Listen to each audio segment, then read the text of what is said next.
Master, welcome back again to our channel. Panibagong araw, panibagong kabanata na naman ang pagsamasamahin natin ngayong araw na ito.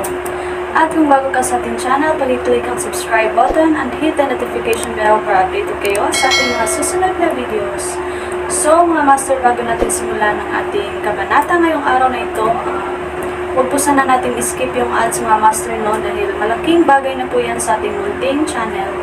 So simulan na natin kabanata ngayong araw na ito. Let's go! Kabanata 17:11 hanggang 17:30.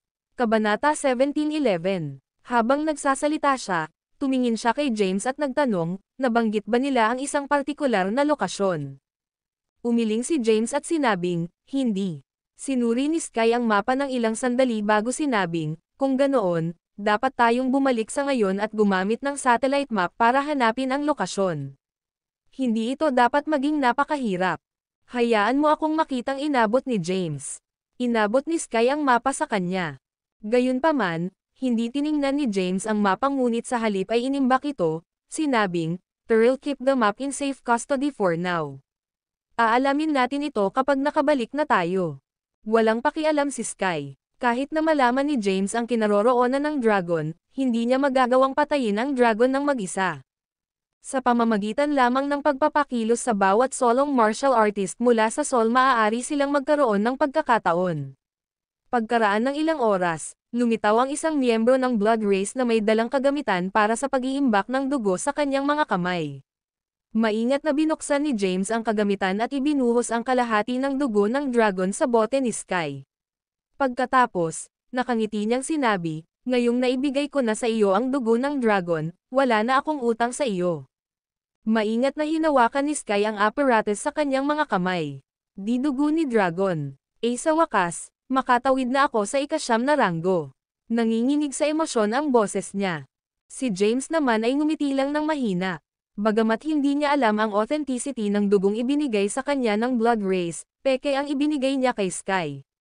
"Sige, bumalik ka na sa kwarto mo kung wala kang kailangan sa akin.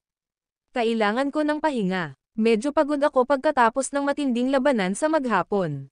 "Oo naman." Hindi nagtagal si Sky. Hindi siya makapaghintay na dalisayan ang dugo ng dragon. Sa sandaling umalis si Sky, umalis si James sa kanyang silid na may hawak na dugo ng totoong dragon at nagtungo sa silid ni Thomas. Si Thomas ay nakaupo sa isang lotus na posisyon sa kanyang silid. "Lolo," bati ni James sa kanya. Bahagyang iminulat ni Thomas ang kanyang mga mata at nagtanong, "Ano ang mali? May problema ba?" Nagmamadaling ibinigay ni James ang dugo ng totoong dragon sa kanya, sinabing, "Lolo, ito ang dugo ng dragon na ibinigay sa akin ng Blood Race. Ibibigay ko ito sa iyo para sa pag-iingat.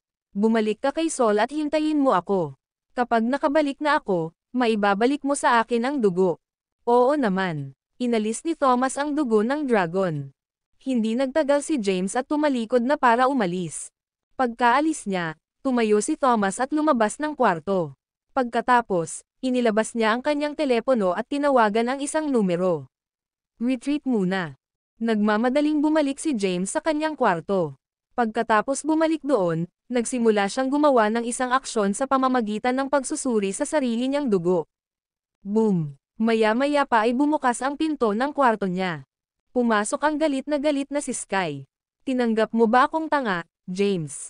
Tumingin sa kanya si James at naguguluhan na nagtanong, "Anong problema? Ang dugo ng dragon ay peke." "Imposible." Tumayo si James at sinabi, "Ito ay ibinigay sa akin ng Blood Race. Paano ito magiging peke? Sinasabi ko sa iyo ang totoo. Walang nangyari pagkatapos kong ubusin ang buong bote." "Damn it." Nagmura si James. "Kami ay niloko." F***. Nagmura si Sky, at naglabas siya ng nakakatakot na aura. "Ay settle natin ang score sa kanila." Hinayla siya ni James pabalik sa nakaraan at sinabing, "May death wish ka ba? Ito ang teritoryo ng Blood Race, not to mention na mayroon silang 9th rank martial artist sa kanila. Sa tingin mo ba ay magkakaroon ka ng pagkakataon laban sa kanila?" Bas agin. Pagkasabi niya nun ay inihagis niya sa lupa ang bote na nasa kamay niya. Tanong ni Sky, "Ano ang dapat nating gawin ngayon?" Napabuntong hininga si James. "Ngayong dumating na ito, wala na tayong ibang pagpipilian kundi ang magtiis. Ang video na ito ay edited by Urban Storytelling. Kabanata 17:12. Sinubukan siyang kumbansihin ni James. Ang aking 14 na Heavenly Swords ay tiyak na mapapawi ang isang martial artist sa 9th stair. Gayunpaman, madaling harangin ni Harland Welch Elan ang aking pag-atake. Kahit na ang pinagsamang lakas ng bawat solong martial artist mula kay Sol ay maaaring hindi magkaroon ng pagkakataon laban sa kanya. Hindi tulad mo, wala akong death wish. Sa totoo lang, maaaring magkaroon ng pagkakataon si James laban sa isang 9th rank martial artist. Kabisado niya ang Invincible Body CD na nagbigay daan sa kanya na palakasin ng husto ang kanyang mga kakayahan sa pagtatanggol. Kahit laban sa isang 9th rank martial artist, maaari pa rin siyang magkaroon ng pagkakataon. Ngayon, gayunpaman, ayaw lang niyang gumawa ng gulo si Sky para sa blood race. Galit na galit si Sky. Nagsalita si James ng totoo. Wala siyang lakas para lipulin ang blood race. Damn it! Naikuyom ni Sky ang kanyang mga kamao, at may lumabas na ugat sa kanyang leeg habang siya ay sumisigaw, "Mark my words. Isang araw, lilipulin ko ang blood race." Sige na, cheer up. Dapat tayong bumalik sa ngayon at i-verify ang pagiging tunay ng kinaroroonan ng dragon na minarkahan sa mapa. Kung tumpak ang lokasyon, papatayin natin ang dragon. Kapag napatay natin ang dragon, makakakuha tayo ng maraming dugo ng dragon hanggat gusto natin. Pilit na pinakalma ni Sky ang sarili. Iyon lang ang available na opsyon na mayroon sila. Nang makitang ayos na ni Sky ang sarili, nakahinga ng maluwag si James. Siya ay nag-aalala na si Sky ay gumawa ng kaguluhan, at sa gayon ay hinayla siya sa labanan. Tumingin siya kay Sky, iniisip kung kailan nga ba niya dapat tapusin ang ambisyoso at gutom sa kapangyarihan na si Sky. Salamat, James. Ikinalulungkot ko talaga na pinaandar kita ng walang kabuluhan. Kapag nakabalik na kami, i-verify namin ang pagiging tunay ng lokasyon ng mapa. Kung tumpak ang lokasyon, papatayin natin ang dragon. Humingi ng tawad si Sky kay James. Si James naman ang tanging nasabi habang nakangiti. Huwag kang mag-alala. Nagkakahalaga lang ako ng true energy. Kung ganoon, babalik ako sa Sol sa ngayon. Manatili ka rito hanggat gusto mo. Kapag nakabalik ka na sa Sol, pupuntahan kita. Pagkasabi nun ay tumalikod na si Sky para umalis. Natukso si James na tambangan si Sky sa kanyang pagbabalik at paalisan siya minsan at para sa lahat. Gayunpaman, pagkatapos ng ilang pag-iisip, nagpa siyang tumanggi dito. Kailangan pa niyang patayin ang dragon para mailigtas ang buhay ni Thea. Ang kanyang lakas lamang ay hindi magiging sapat. Kung aalisin niya si Sky sa ganoong kritikal na sandali, ang kanyang pagkakataon na mapatay ang dragon ay lubos na bababa.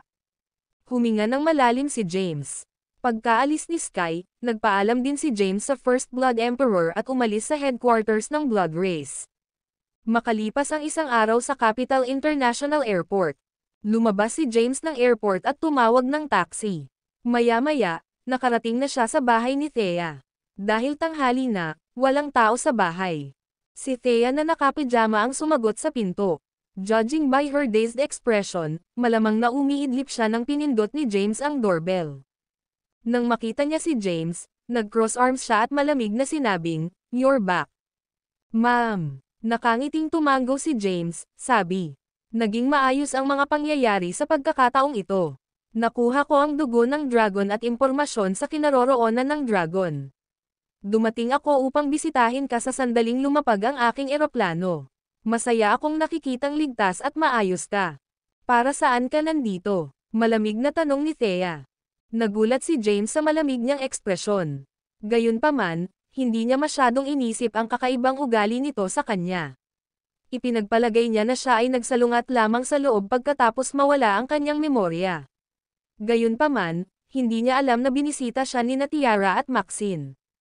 Ngayon, alam na ni Thea na nagkaroon ng intimate relationship si James kay Quincy noon. She silently cursed James for being a playboy. Nakangiting sabi ni James, "Nandito ako para bisitahin ka." "Hindi na kailangan iyon," malamig na sabi ni Thea. Slam. Ang video na ito ay edited by Urban Storytelling. Kabanata 17:13. Padubog na isinara ni Thea ang pinto. Si James ay nasa kawalan. Dahil hindi siya tinanggap ni Thea doon, wala siyang ibang choice kundi ang umalis. Sa anumang kaso, naging komportable siya nang makitang ligtas siya at maayos. Kaya, tumalikod siya para umalis at nagtungo sa rehiyon ng militar para hanapin ang Blythe King.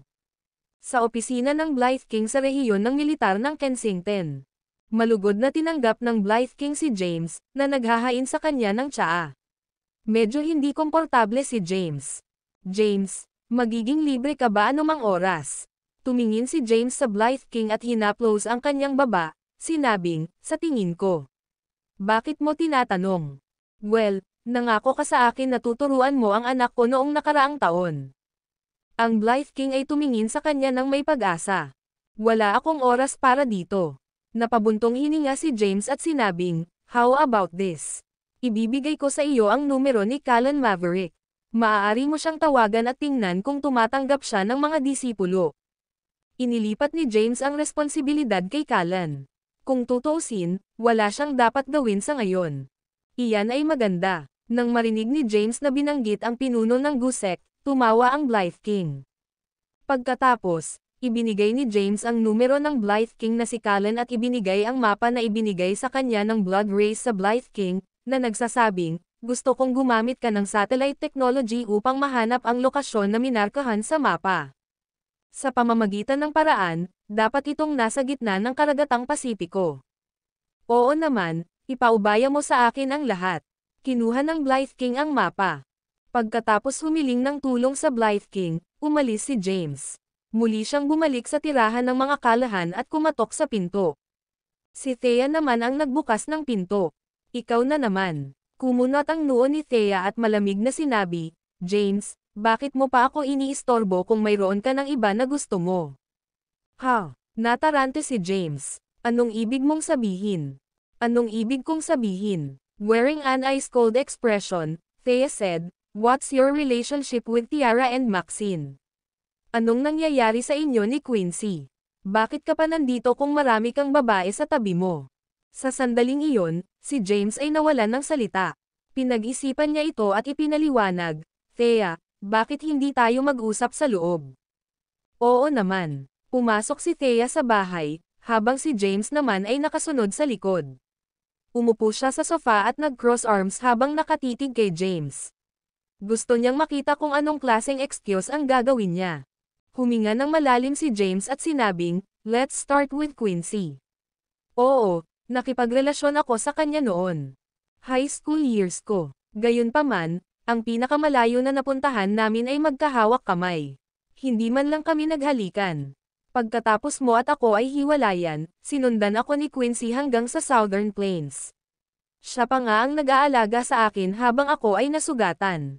Gayunpaman, paulit-ulit kong tinanggihan ang kanyang mga pagsulong. Hindi natin nagsithea. Patuloy ni James, tungkol kay Tiara. Nangyari ito dahil sa isang aksidente. Kino-frame ako ng kung sino. Pareho kaming nadroga ni Tiara. Iyon ay kung paano namin natapos ang pagkakaroon ng pakikipagtalik. Sabi ni Thea, nangako ka sa kanya na papakasalan mo siya, hindi ba? Tsaka sinabi sa akin ni Tiara na magkasama kayo pagkatapos nating maghiwalay. Nagpakita lang ako ng wala sa oras at inagaw kapag katapos malaman ang iyong pagkakakilanlan bilang Dragon King. Ipinangako ko sa kanya iyon, ngunit hindi kami nagkaroon ng opisyal na relasyon. Si James ay nasa kawalan. May mga bagay na medyo mahirap ipaliwanag. Hayaan mong itanong ko sa iyo ito, kung gayon. Minamaliit ba kita o hindi at ginawang impyerno ang buhay mo sa nakaraan? Hindi ko ba kasalanan na naghiwalay kami? Hindi ba't ako ang walang kahihiyang nakiusap na bumalik ka sa tabi ko pagkatapos mong malaman ang iyong pagkatao? Tanong ni Thea. Si Maxine ang nagsabi sa kanya ng lahat. Walang maalala si Thea sa mga pangyayaring ito. Matapos malaman ito, pinaniwalaan niya ang kanyang sarili na isang walang hiyang babae, isang babaeng nagnanasa lamang ng kapangyarihan at kayamanan. Nawalan ng masabi si James. Wala talaga siyang ideya kung ano ang sasabihin. Ang video na ito ay edited by Urban Storytelling. Kabanata 17:14. Sa mahigpit na pagsasalita, iyon ang nangyari. Gayunpaman, medyo responsable din si James sa kabiguan sa panahon ng diborsyo.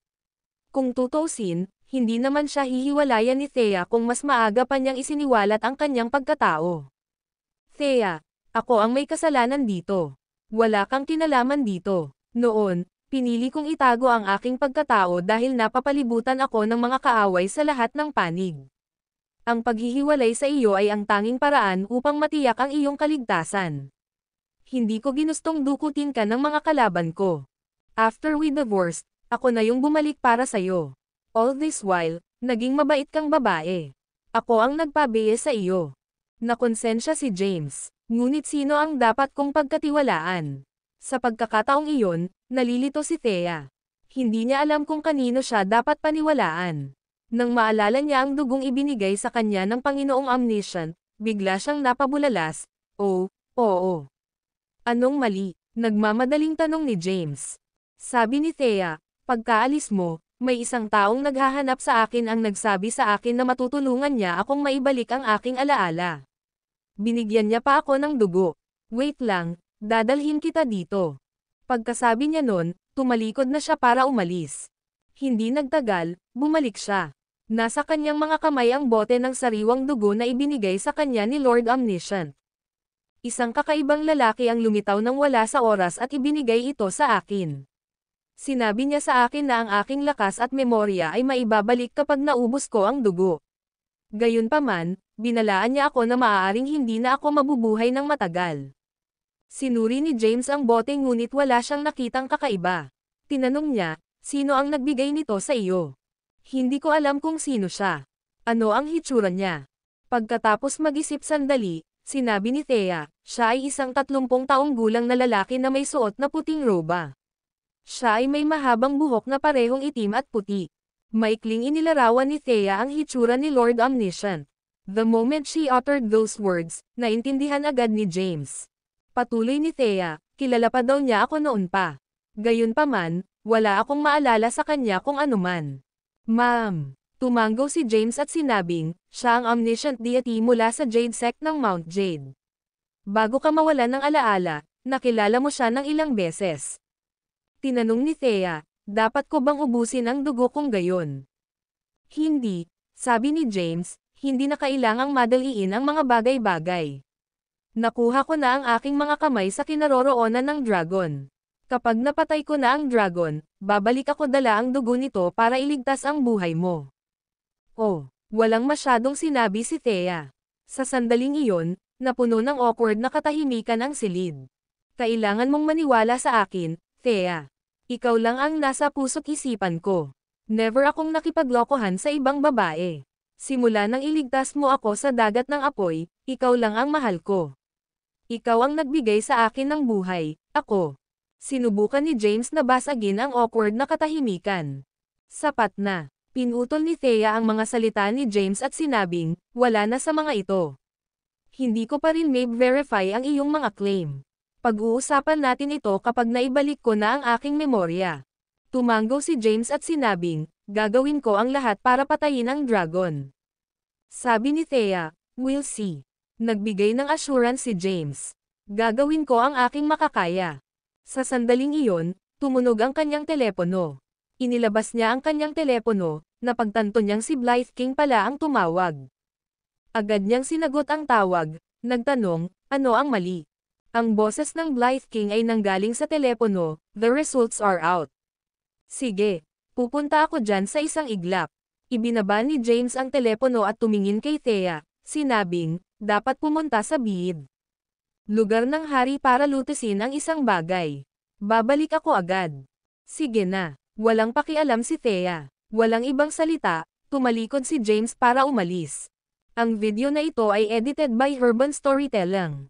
Kabanata 17:15. Pagkaalis niya, tumayo si Thea at sinundan siya sa pinto. Malungkot ang ekspresyon nito habang pinagmamasdan ang umaatres nitong figure. Nagsasabi ba siya ng totoo? Maaari ba akong maniwala sa kanyang mga salita? Naluluha si Thea. Kinapa niya ang kanyang mga templo. Arg, dapat namatay ka na lang, Thea. Bakit kailangan mong mawalan ng alaala? Nabigla si Thea. Kung maaari, mas gugustuhin niyang mamatay kaysa kalimutan ang kanyang minamahal.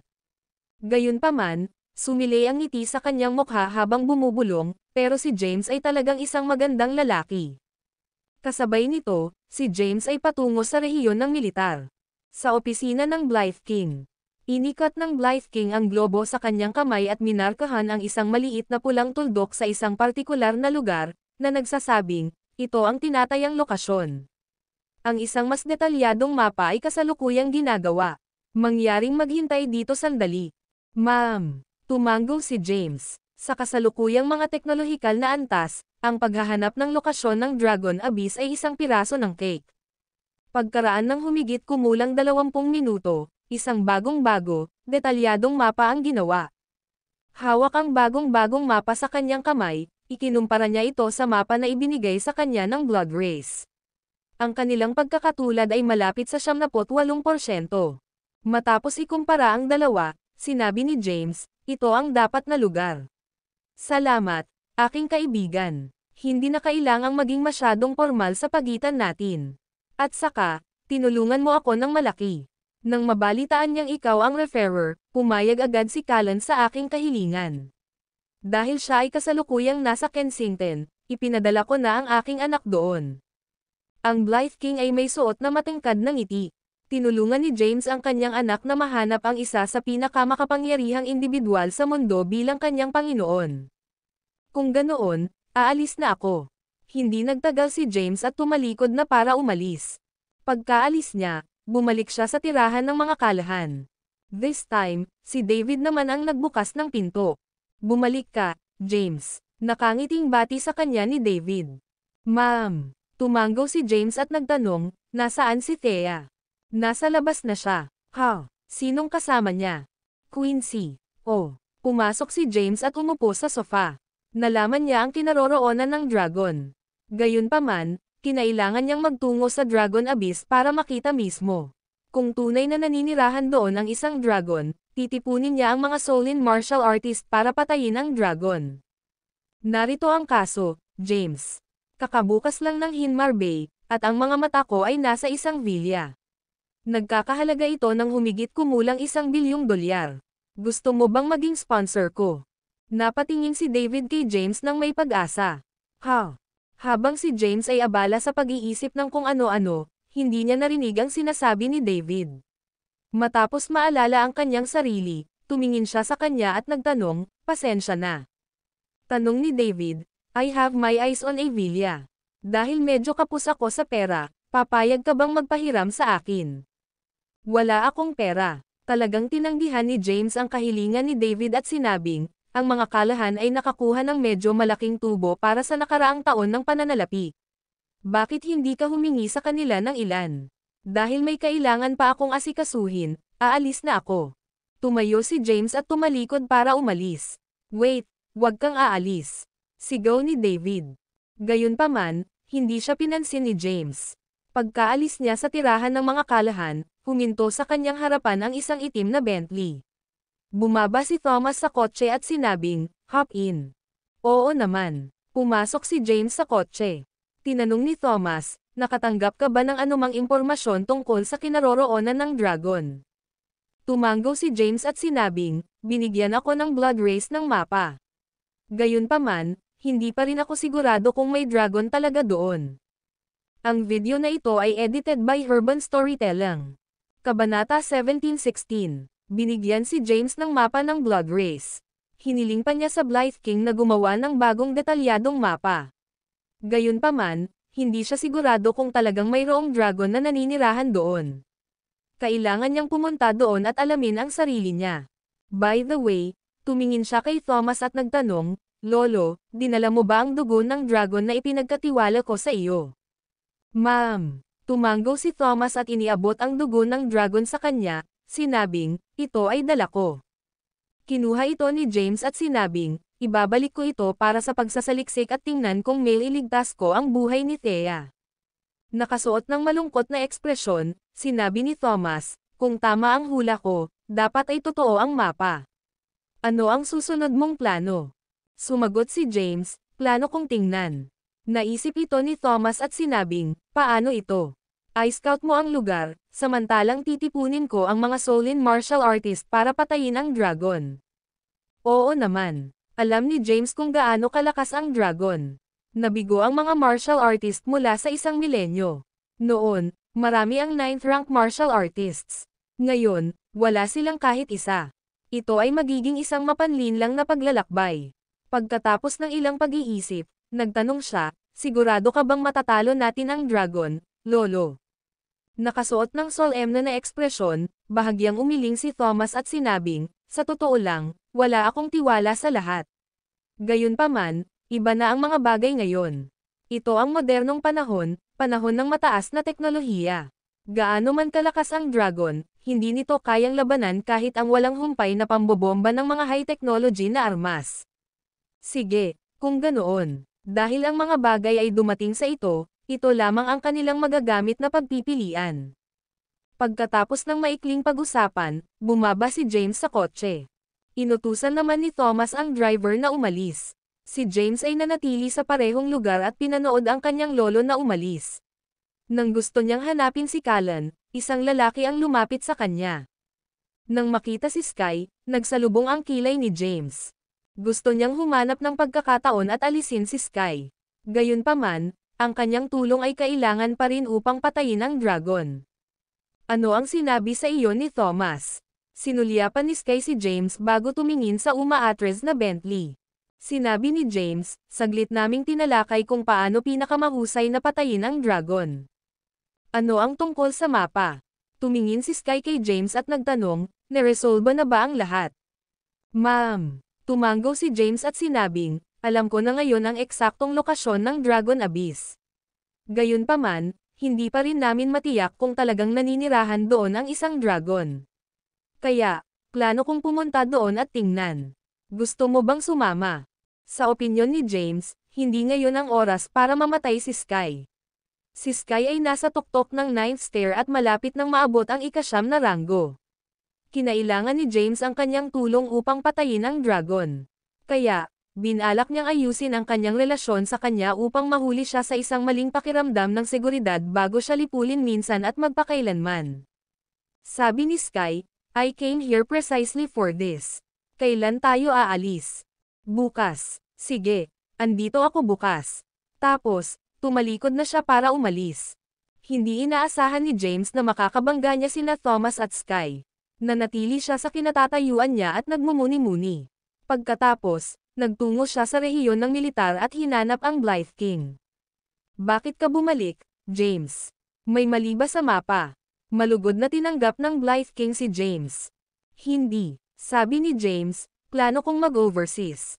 Gayunpaman, ang pagsakay sa bangka ay magtatagal ng masyadong mahaba. Maaari mo bang ayusin ang isang helicopter para sa akin? Wala namang problema. It's a piece of cake, nakangiting sabi ng Blythe King. Pagkatapos ay nagtanong, kailan mo kailangan ang helicopter para maging handa? Magiging maganda ang gabing ito. Aalis ako bukas ng madaling araw. Sige, gagawa ako agad ng mga kinakailangang arrangement. Matapos gawin ang kanyang kahilingan sa Blythe King, umalis si James at bumalik sa tirahan ng mga kalahan. Sa hindi malamang dahilan, iniiwasan siya ni Thea. Walang pagpipilian si James kundi kunin ang dugo ng dragon at ibalik ang kanyang memorya sa ngayon. Ang video na ito ay edited by Herban Storytelling. Kabanata 17:17. Nanatili si James sa bahay ng buong araw. Kinaumagahan, habang mahimbing siyang natutulog, napagtanto niyang may tao sa kanyang balkonahe. Nang maramdaman ang presensya ng hindi gustong bisita, tumayo siya at naglakad patungo sa balkonahe. Pagtingin kay Sky, inabutan niya ito ng sigarilyo, at sinabing, "You're early." Kinuha ni Sky ang sigarilyo at nagtanong, "Kailan tayo aalis?" Nakangiting sabi ni James, "Mukhang nagmamadali ka. Paano ko kakayanin na hindi?" Nag-aalala si Sky. Matapos malinlang ng blood race, gusto niyang malaman ang authenticity ng mapa na ibinigay sa kanya ng blood race. Kung ito ay ibunyag na peke, mag-iisip siya ng paraan para nakawin ang totoong mapa sa pamamagitan ng paglusot sa punong tanggapan ng blood race. Maghintay ka sa labas. Babalik din ako kaagad pagkatapos sabihin kay Thea. Pagkasabi niya nun ay bumalik na siya sa kwarto. Samantala, tumalon si Sky mula sa ikatlong palapag at lumitaw sa labas ng villa ng mga kalahan.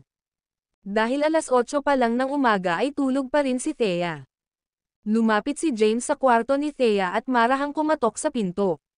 "Sino nandyan?" It's so early, ungol ni Thea habang sinasagot ang pinto. Nakasuot siya ng puting pijama at may pagkasilaw sa mukha. Nakatingin kay James na hindi nasisiyahan, sinabi niya, "Ano ba, James? Alas 8 pa lang ng umaga." Napakamot ng ulo si James sabay ngiti, "Here's the situation, Thea. Balak kong pumunta sa ibang bansa saglit. Pumunta ako dito para magpaalam." Walang pakialam na sabi ni Thea, "Sige na." Pagkatapos, parang may naalala siya, malungkot siyang nagtanong, "Magiging okay ka ba?" Nakangiting sabi ni James, "Everything will be fine. Pupunta lang ako doon para imbestigahan ang kinaroroonan ng dragon. Kung tunay na naninirahan doon ang isang dragon, babalik ako at titipunin ko ang lahat ng Solin martial artist para patayin ito. Pagkatapos, kukunin ko ang dugo nito at ililigtas kita." "Oh," sabi ni Thea.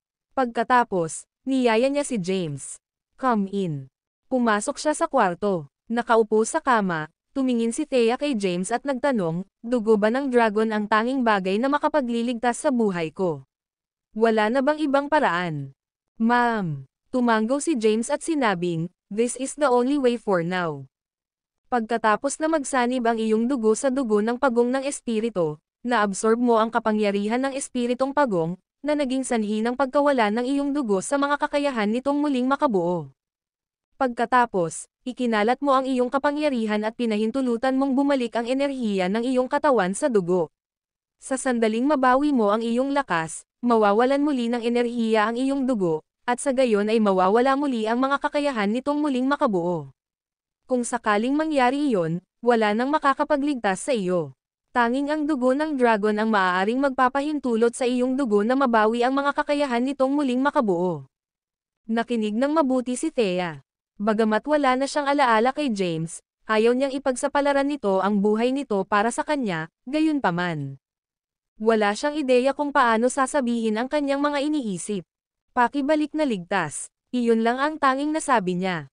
"Gagawin ko." Tumanggo si James. Pagkatapos niyang magpaalam kay Thea ay bumaba na siya. Habang pababa, nabangga niya si David. "James, tungkol sa bagay na pinag-usapan natin kahapon. Busy ako ngayon. Pag-usapan natin ang bagay na ito kapag nakabalik na ako." Hindi pinansin ni James si David at tumalikod na lang para umalis. Naghihintay si Sky sa labas. Lumapit si James sa kanya at sinabing, "Sige, alis na tayo." Ang video na ito ay edited by Herban Storytelling. Kabanata 17-18. Matapos maghintay ng ilang sandali ay tapos na si James na magpaalam kay Thea. Nagbatian sila, pagkatapos ay agad na tumungo sa rehiyon ng militar. Sa rehiyon ng militar, personal na tinanggap ng Blythe King sina James at Sky. "James, handa na ang helicopter at ganap na na-refuel. May dagdag pang gasolina sa helicopter kung sakaling magkagulo. At saka, inatasan pa kita ng piloto." Sumagot si James, "Maraming salamat. Hindi na kailangang maging masyadong formal sa pagitan natin." Nakangiting sinabi ng Blythe King, "Sige, hindi na kita dapat paghintayin pa. Kung aalis ka ngayon, dapat mong maabot ang lugar sa gabi."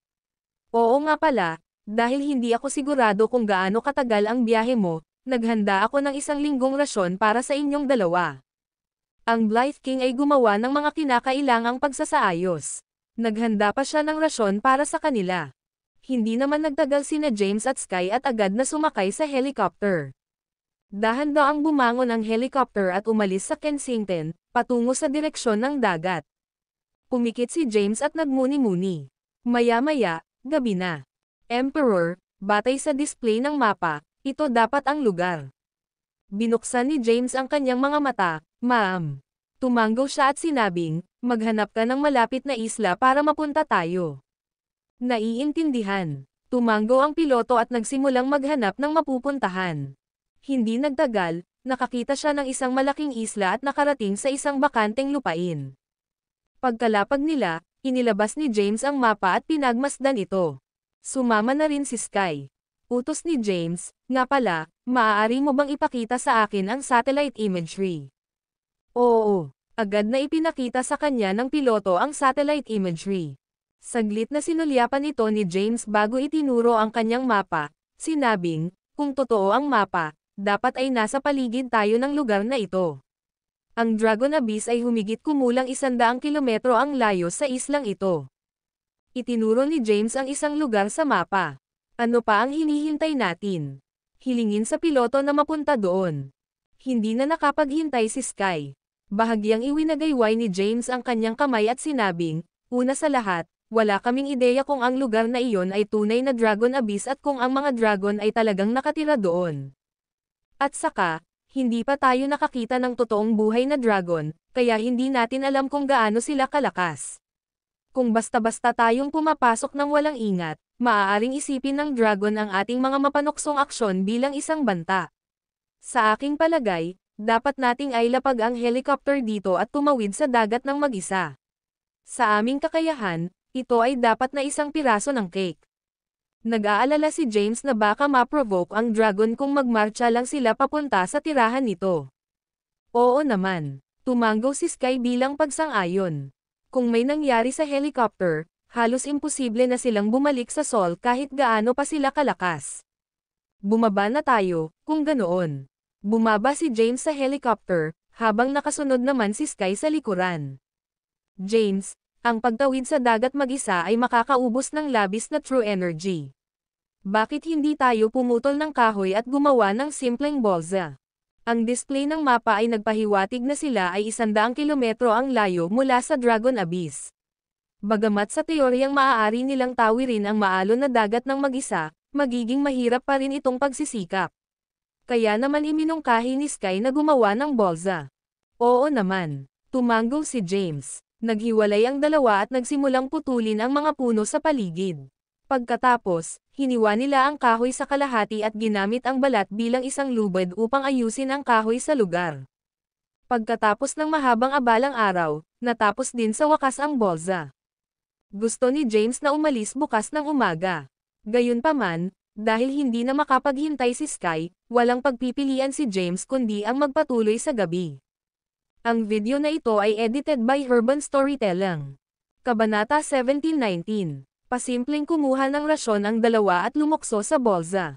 Pagkatapos, sinimulan ni Sky ang paggamit ng true energy para itulak ang balsa pasulong, habang maingat na itinutulak ito sa tamang direksyon. Nagawa nilang tumawid ng 100 kilometro sa loob ng 1 oras. Makalipas ang 1 oras, madilim na ang langit. Umihip ang unos habang ang mga alon na may taas na 10 metro ay bumagsak sa dalampasigan. Pinahinto ni Sky ang balsa at itinali ito sa pwesto. Pagkatapos, lumingon siya upang tingnan ang isla sa harap niya, na nagsasabing, ito ang dapat na lugar. Batay sa mapa, mayroong isang bangin dito kung saan nakatira ang dragon. Gayunpaman, ito ay impormasyon mula sa 1 milenyo ang nakalipas. Maaaring nagbago ang mga bagay. Pinagmasdan ni James ang kanyang paligid at sinabing, napakalaki ng islang ito. Maghiwa-hiwalay tayo at mag-scout sa paligid, pupunta ako, sa ganitong paraan. Bumalik dito pagsapit ng madaling araw anuman ang mahanap natin. Aalis ako, kung gayon. Hindi nagtagal si Sky at tumalikod na para umalis. Hindi na rin nag-aksaya ng oras si James. Nagsimulang maghanap ang dalawa mula sa magkaibang direksyon. Pina-maximize ni James ang kanyang bilis at humakbang pasulong. Sa isang iglap, nawala siya sa dilim. Habang sumusulong siya, palagi niyang pinagmamasdan ang paligid. Nagtungo siya sa direksyon ng sentrong rehiyon ng isla. Makalipas ang humigit kumulang 20 minuto, nakakita siya ng isang bundok at nagayos. Hindi nagtagal, nakarating siya sa tuktok ng bundok. Nakatayo sa tuktok ng bundok, namangha siya sa nakamamanghang tanawin sa ibaba. Kahit gabi na, kumikinang ang buwan ng gabing iyon. Pagkatapos, nakita niya ang isang kalaliman na mga 200 metro ang lapad. Tumayo si James malapit sa gilid ng isang bangin at tumingin sa ibaba, bumubulong, dapat itong Dragon Abyss. Dapat akong bumalik sa ngayon at magkaroon ng magandang pagtulog sa gabi. Sa madaling araw, iimbestigahan ko ang lugar na ito kasama si Sky. Pagkatapos mag-isip, tumalikod na siya para umalis. Pagbalik niya, nakabalik na si Sky. Paano nangyari? Tanong ni Sky. Ma'am. Tumanggo si James at sinabing, I think I found the place, but I'm not too sure about it. Dapat maghanap muna tayo ng mapagpahingahan ngayon. Sa madaling araw, sabay nating iimbestigahan ang lugar. Sige, kung ganoon. Umalis ang dalawa sa dalampasigan at nagtungo sa loob ng isla. Hindi nagtagal, nakarating sila sa isang gubat. Nagpasya silang huwag sumulong at piniling manatili sa kanilang kinaroroonan upang magpahinga. Nagsimulang gumawa ng apoy si James, habang si Sky naman ay nangangaso. Hindi nagtagal, bumalik siya na may dalang hindi kilalang species. Napunit ang tiyan ng hayop, at inalis ang mga bituka nito. Umupo sila sa paligid ng apoy at inihaw ang hayop sa katahimikan. Dito ka na. Ibinigay ni Sky ang paa ng hayop kay James. Kinuha ito ni James at sinimulang kainin ang karne at sumunod naman si Sky. Habang kumakain sila, biglang nagtanong si Sky, James, may gusto ka ba? Isang hiling. Tumingin si James kay Sky at nag-isip sandali bago sinabing, I wish for Sol to be a place of peace and prosperity. Samantala, ang layunin ko ngayon ay patayin ang dragon at iligtas ang buhay ni Thea. Pagkatapos, mamumuhay ako ng isang buhay ng pag-iisa kasama siya sa natitirang bahagi ng aming buhay. To be honest with you, I really want to find a secluded spot where I can spend the remainder of my life with the woman I love. Ang islang ito ay isang magandang lugar. Ano naman sayo? Tumingin siya kay Sky. Ako. Bahagyang ngumiti si Sky ngunit nanatiling tahimik. Kahanga-hanga ang kanyang hangarin kaya maaaring matakot si James kapag nalaman niya ito. Walang ibang tao dito. Gustong malaman ni James kung ano ang binabalak ni Sky. Naging malungkot ang ekspresyon ni Sky nang sabihin niya, gusto kong maging pinakamakapangyarihang tao sa mundo. Gusto kong sundin ng mundo ang bawat utos ko. Iyon lang. Napangiti ng mahina si James at sinabing, paano kung susundin ng lahat ang bawat utos mo?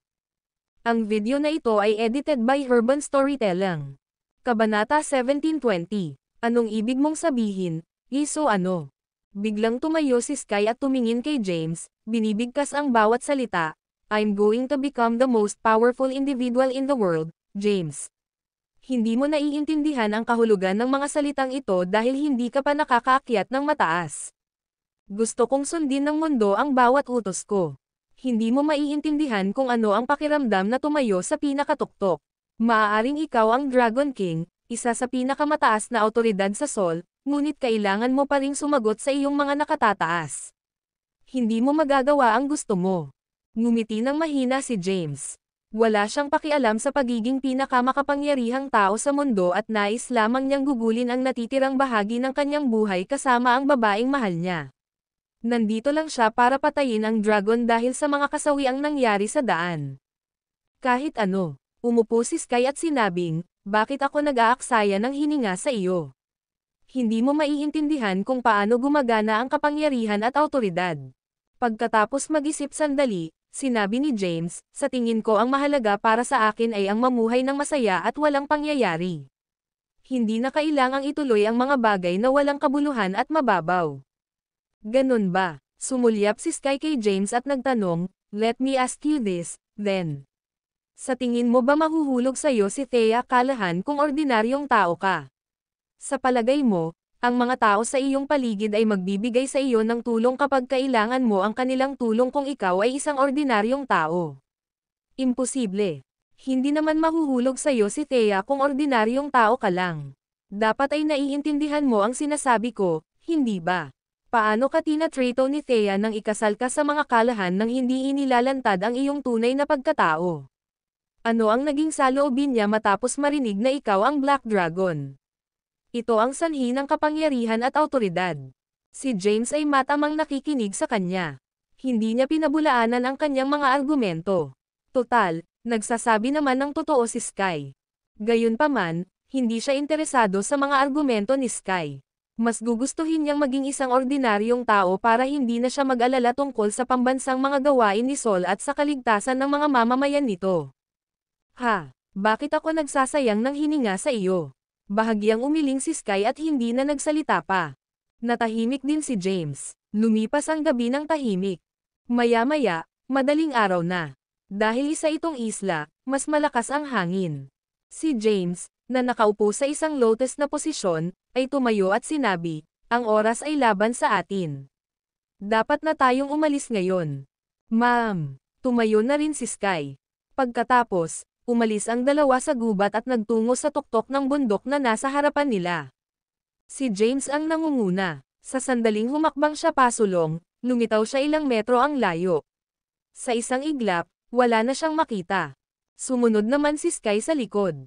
Hindi nagtagal, nakarating sila sa tuktok ng pinakamataas na bundok sa isla. Sa harap nila ay isang bangin.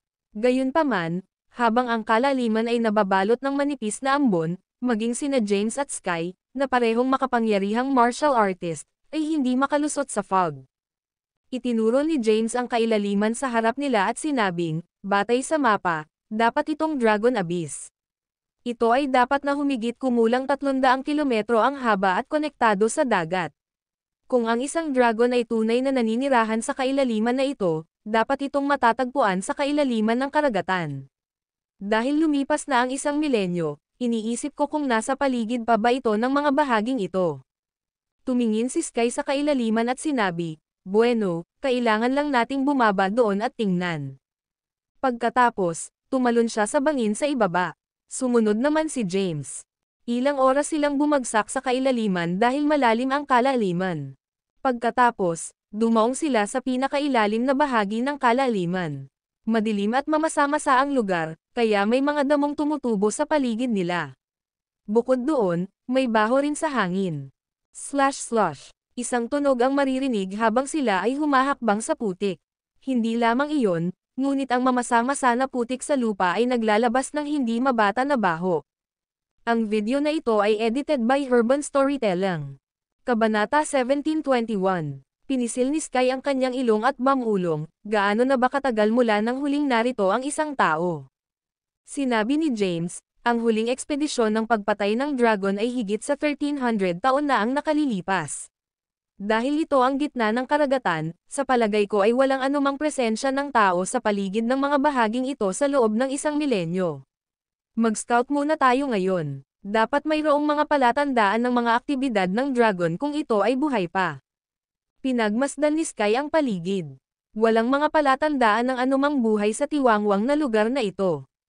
Sa ganitong paraan, tinuro ni James ang 100 sa harap nila at tinungo ang direksyon nito.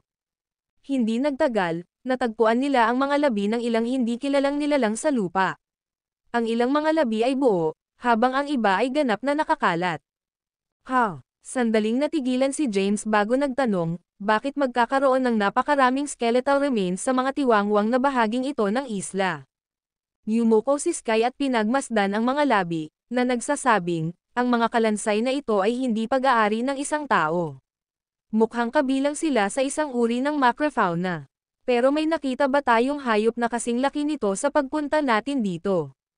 Tsaka bakit ang daming skeleton dito? Inangat ni James ang kanyang ulo at tumingin sa pader na bato sa kanyang harapan, kung saan may ilang ng mga damo sa paligid nito. Gayunpaman, walang mga labi ng kalansay ang matatagpuan sa kabila ng pader na bato. Tumalon siya sa pader na bato at pinagmasdan ang paligid. Kaagad, nakita niya ang mga bakas ng paa sa lupa. Bagamat halos hindi sila makilala, nakikilala pa rin sila ni James. Sky, dito, sigaw niya. Lumitaw si Sky sa tabi ni James sa isang kisap mata at nagtanong, anong problema? Itinuro ni James ang lupa at sinabing, tingnan mo, mga bakas ng paa. Tsaka tignan mo yung damo dito. Parang natapakan sila ng kung anong uri ng nilalang. Sinuri ni Sky ang mga bakas ng paa at tumango, talaga. May nakatira kaya dito? Pinagmasdan ni James ang paligid. Sa sandaling iyon, nakita niya ang isang kuweba sa ilalim ng pader na bato. Halos hindi napansin ang pasukan. Gayunpaman, ang mga damo sa paligid nito ay tinanggal. Parang may tao o bagay na madalas na dumaan dito. Nakita rin ni Sky ang kuweba. Sabi niya, baka may nakatira dito. Dapat tingnan natin. Ngunit kailangan nating maging maingat. Ma'am, tumango si James. Nagpatuloy ang dalawa at hindi nagtagal ay nakarating sa bakanan ng yungib. Swoosh! Sa sandaling lumitaw sila sa pasukan, umihip ang malakas na hangin. Pagkatapos, isang nakakatakot na kapangyarihan ang dumating sa kanila. Si James at Sky ay nagmamadaling nag-catalyze ng true energy para labanan ang pag-atake. Gayunpaman, pinalipad sila ng isang malakas na puwersa. Si James ay sumuray-suray ng 100 metro paatras, habang si Sky ay napabagsak sa batong pader at bumagsak ng husto sa lupa. Sa sandaling iyon, walang pakialam si James sa kalagayan ni Sky. Dali-dali siyang bumangon at tumingin sa direksyon ng puwersa. Isang mabalahibong humanoid na halimaw ang lumabas sa yungib. Sa di kalayuan, mukha itong bakulaw na may taas na 2 metro. Pagkatayo ay humarap si Sky kay James at tinitigan ang itim na bakulaw sa di kalayuan. Tapos, nagkatinginan sila. Bumulong si James, tao ba iyon o unggoy? Paano ko malalaman? Nakasuot ng malungkot na ekspresyon, sinabi ni Sky, sa anumang kaso, sigurado ako sa isang bagay. Siya ay napakalakas. Alam ko. Pumayag naman si James. Kahit na ginamit niya ang lahat ng kanyang lakas upang makayanan ang pag-atake, siya ay natangay pa rin. Nangangahulugan iyon na ang true energy ng halimaw ay mas malaki kaysa sa kanya. Nakakuyom ang kanyang mga kamay, sumigaw siya, "Mabait sir, patawarin mo kami sa panghihimasok. Naligaw lang tayo ng landas." Lumakas ang boses ni James. Gayunpaman, walang nagawa ang mabalahibong halimaw kundi ang titigan sila. Kulay dugo ang mga mata nito. Ang mukha ng nilalang ay natatakpan ng buhok, ngunit nakikita pa rin nila ang nalilitong ekspresyon sa mukha nito. Ang video na ito ay edited by Urban Storytelling. Kabanata 1722. Napatitig si James sa nilalang na nasa harapan niya. Ang nilalang ay napakalakas na ang hangin ng palad lamang nito ang nakapagpapalipad sa kanya at kay Sky. Naabot na siguro nito ang tuktok ng 9th stair. Hindi, maghintay. Naabot na mismo ni James ang tuktok ng 9th stair. Kung ang tunay na enerhiya ng nilalang ay mas malaki pa kaysa sa kanya, tiyak na nalampasan nito ang ika-9 na hagdan. Maaari ba itong ika-9 na ranggo?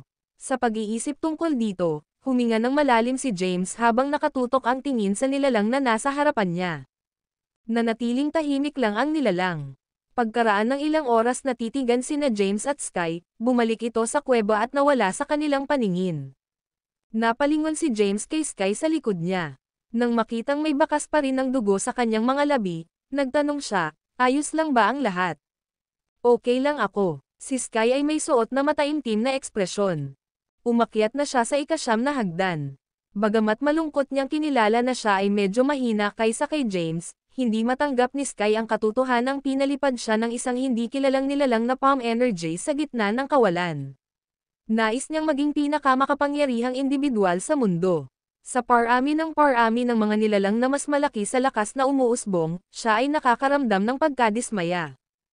Ano ang iniisip mo? Nang makita ang mataimtim na ekspresyon ni Sky, napatigil si James sa pag-iisip bago tumawa. "Don't tell me you feel disgruntled after coming across someone stronger than you."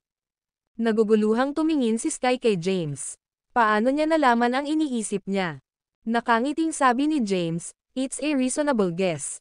Sinabi mo sa akin na gusto mong maging pinakamakapangyarihang individual sa mundo. Gayunpaman, may isang mas malakas kaysa sa iyo ang lumitaw sa tournament na inorganisa ng Blood Race. Ngayon, ang isa pang nilalang na mas malakas kaysa sa iyo ay lumitaw ng wala saan. Siguradong hindi ka makapaniwala nang makita ang napakaraming makapangyarihang nilalang. Well, gusto ko lang malaman mo na there will always be someone better than you out there." Malapit ng imposibleng tumayo sa pinakatuktok ng mundo. Inis na sabi ni Sky, "Sige, putulin mo na ang Kree*P. Hindi umimik ang nilalang na iyon. Dapat tingnan natin." Tapos, tumalikod na siya para umalis. Sakto namang hinawakan ni James ang braso niya. "May death wish ka ba? Kung gayon, ano ang dapat nating gawin?" Huminto si Sky at nagtanong, "Sinubukan naming mahanap ang lugar na ito. Susuko na ba tayo ngayon?" Isinaalang-alang ni Janice ang kanyang susunod na hakbang. Napakalakas ng nilalang na kahit siya ay natakot. Pagkatapos mag-isip sandali, sinabi ni James, "Dapat kang manatili dito habang ako ay papunta doon at tingnan." Nang marinig ito, hindi nasiyahan si Sky. "Mababa ba ang tingin mo sa akin, James? Sa tingin mo ba mas mahina ako sa'yo?" Nag-aalala si James sa kaligtasan ni Sky dahil mas mahina siya kaysa sa kanya. Pagkatapos ng lahat, kahit papaano ay nilinang niya ang Invincible Body CD na maaaring magdulot sa kanya ng pansamantalang hindi magagapi. Si Sky naman. "May death wish ka ba?" Tumingin si James kay Sky at nagtanong, "Paano kung ika-9 na ranggo ang nilalang? Paano kung maubos lahat? Kaya mo bang tumakas? Natahimik si Sky. Mula pa noong unang panahon, walang sino man ang nakatawid sa ika-9 na ranggo. Bagamat makapangyarihan ang kanyang amo, hindi pa niya ito nakita sa pakikipaglaban. Ang alam niya lang ay maraming nakakakilabot na martial arts ang pinagkadalubhasaan ng kanyang amo. At saka, hindi pa siya nakalaban ng 9th rank martial artist dati. Kahit na wala siyang alam tungkol sa lakas ng isang 9th rank martial artist, nakita niya ang isang miyembro ng Blood Race na humaharang sa 14 Heavenly Swords ni James gamit ang sarili niyang mga mata. Hindi niya nagawa ang parehong bagay. Maya-maya, sabi niya, sige, hihintayin kita dito. Mag-ingat ka. Napangiti si James. Ang video na ito ay edited by Urban Storytelling. Kabanata 1723. Si Sky ay hindi lubos na gumagawa ng masama. Mula sa pag-uusap nila, napagtanto ni James na si Sky ay hindi masyadong immoral at masama. Nais lamang niyang maging pinakamakapangyarihang individual sa mundo. Sabi niya habang nakangiti, huwag kang mag-alala, masisiguro ko ang sarili kong kaligtasan kahit na hindi ako magkaroon ng pagkakataon laban sa nilalang na iyon. Pagkatapos, tumungo siya sa direksyon ng yungib. Maya-maya, dumating na siya.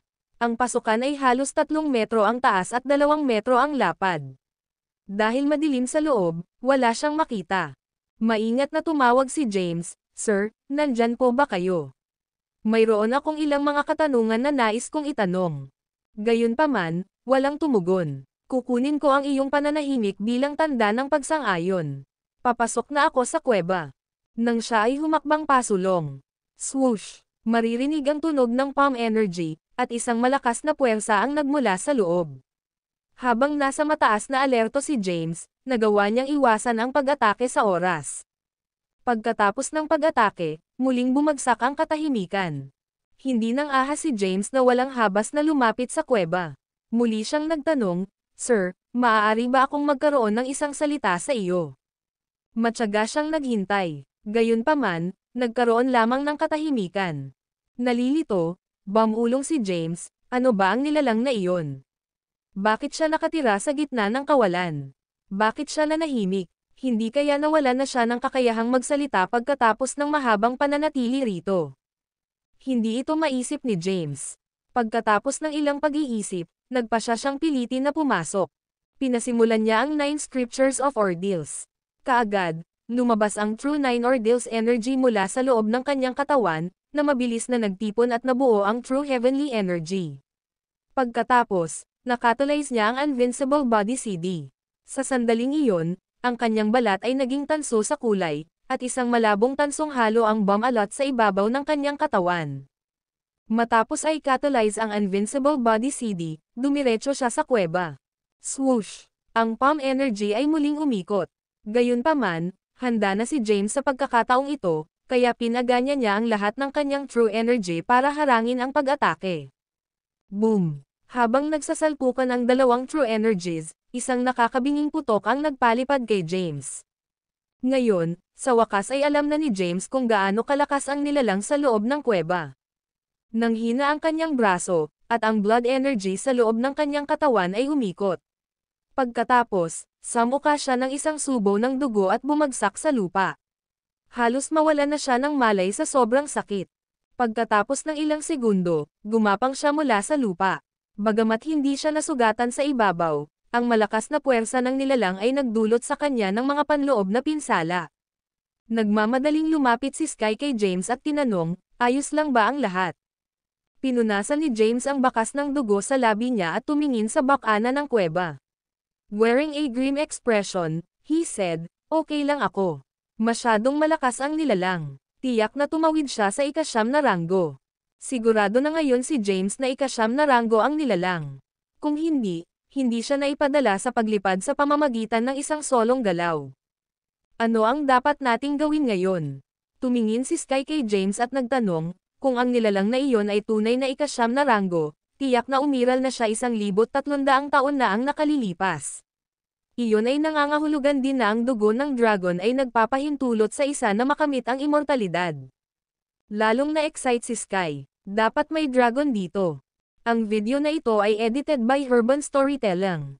Kabanata 1724. Lalong nabalisa si Sky nang mabanggit niya ang dragon at immortalidad. Ang layunin niya ay maging pinakamakapangyarihang individual sa mundo. Sa pamamagitan ng paggamit ng immortalidad, magkakaroon siya ng walang limitasyong habang buhay.